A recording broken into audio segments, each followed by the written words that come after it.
Mungkin dulu kita pernah mendengar cerita anak-anak Palestina yang sedari kecil telah menghafal Al-Quran yang disebut membuat gentar tentara Zionis, atau cerita keluarga-keluarga muslim di India yang dalam satu keluarga setidaknya mesti ada satu penghafal Al-Quran. Kalau enggak, maka itu jadi aib bagi mereka. Ataupun cerita belasan tahun lalu di negeri kita, salah satu partai yang mensyaratkan calegnya mesti hafal minimal satu juz Al-Quran jika ingin mencalonkan dari partai mereka. Mungkin saat mendengar cerita itu kita terkesima, pengen seperti mereka, atau pengen anak cucu kita juga hafal Al-Quran. Ya, pada 8 tahun yang lalu ada sebuah acara di televisi nasional yang menayangkan anak-anak kecil yang berkompetisi dalam hafalan Quran. Ya, Hafiz Indonesia. Puluhan anak dengan rentang usia 4-7 tahun dengan hafalan minimal satu juz Al-Quran. Ada azan dengan suara merdunya. Tabarakalladzi biyadihil mulku wa huwa ala kulli syai'in qadir. Alladzi khalaqal mauta wal hayata liyabluwakum ayyukum ahsanu amala wa huwal azizul ghafur. Rasyid yang mampu mengikuti irama dari imam salat terkemuka. A'udzu billahi minasy syaithanir rajim. Bismillahirrahmanirrahim. Wal-laili idza yaghsha wan-nahari idza tajalla wa ma khalaqadz dzakara wal unsa. Dan tentu saja Musa yang sempat viral dengan hafalan hampir 30 juznya di usia yang saat itu belum genap 6 tahun. Wazanni wal mukadzibina ulin na'mati wa mahilhum qalila. Masyarakat menyambut dengan antusias cara ini, terkesima, bangga dan terinfluence. Ternyata anak-anak kita orang Indonesia juga bisa ya hafal Al-Quran. Acara ini terus berlanjut tiap tahunnya dengan kualitas yang makin meningkat. Awalnya cukup 1 juz hafalan sebagai syarat, kini minimal 3-5 juz hafalan sebagai syarat. Jika tiap tahun ada ribuan yang ikut audisi, maka artinya tumbuh ribuan anak-anak penghafal Quran baru di negeri kita setiap tahunnya. Nah, sekarang gimana dengan kita? Apakah acara ini juga memberi influence pada kita yang menjadikan kita ada keinginan agar anak cucu kita juga bisa menjadi seperti mereka? Kalau ditanya pengen, ya pengen. Cuman ya biasanya kan ada kata cuman ini, ada tembok yang kita buat sendiri menjadi penghalang bagi kita. Orang tua kan habis, wajarlah anak-anak juga jadi habis. Nah, kita jangan kan hafal, baca Quran saja masih belepotan. Ya gitu deh. Atau kalau kita ya nggak bisa ngajar, bisa kita masukkan anak kita ke pesantren. Tapi balik lagi, jangan dulu lah masuk pesantren, masih kecil. Kata psikolog juga baiknya belum saatnya usia segini masuk pesantren.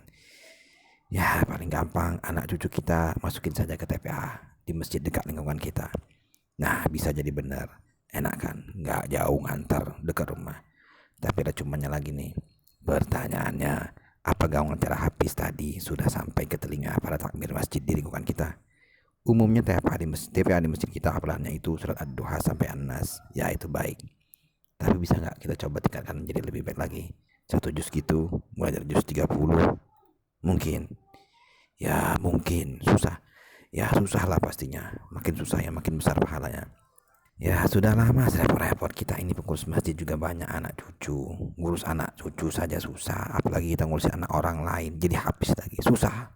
Masukin saja ke SDIT, ntar juga tamat lulus 1 juz Al-Quran.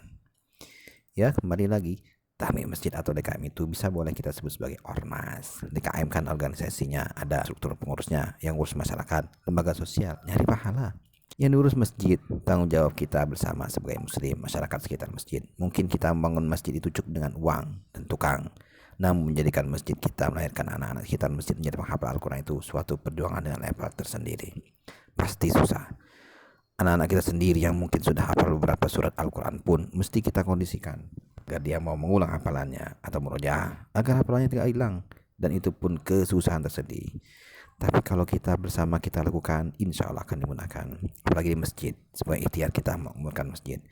Program tahfidz di masjid, sertanya anak-anak kita masjid gratis, DKM yang bayar pakai infak jamaah. Jadi amal jariah bagi yang berinfak.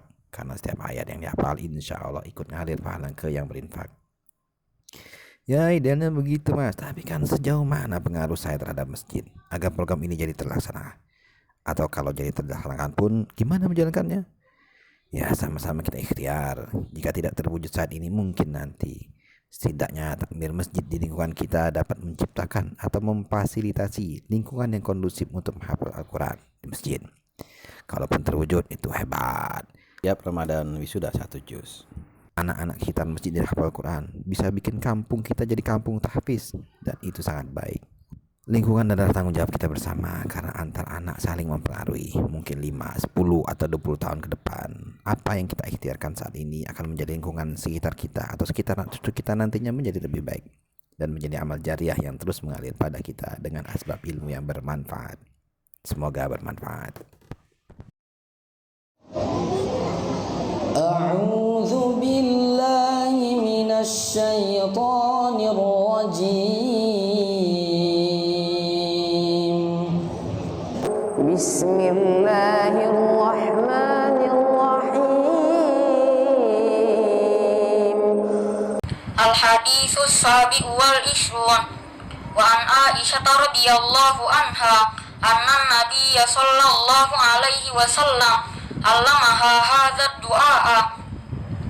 Allahumma inni as'aluka minal khairi kullihi ajilihi wa ajilihi ma alimtu minhu wa ma lam a'lam